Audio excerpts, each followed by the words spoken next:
Magandang hapon po. Ito po ang resulta ng Lotto Draw ng 2 p.m. Miyerkules, April 17, 2024. Sa 2D Lotto, 11, 24 in exact order.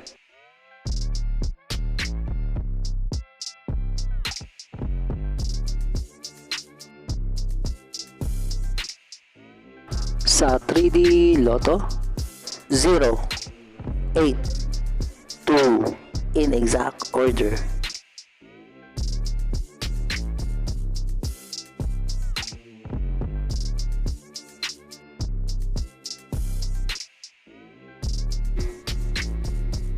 Ito po ang mga paalala sa mga Lotto winners at paraan kung paano makuha ang napanalunan. Ito po ang mga paalala sa mga Lotto winners at paraan kung paano makuha ang napanalunan.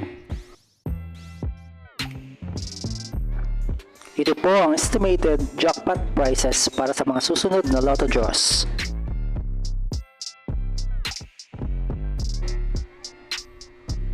See you again later at 5 p.m. Lotto results para sa 2D Lotto at 3D Lotto. Kung nagustuhan mo ang video ito, please like, share at isubscribe mo na yan para lagi ka updated sa mga bagong Lotto results ngayon. Thank you for watching this 2 p.m. Lotto results.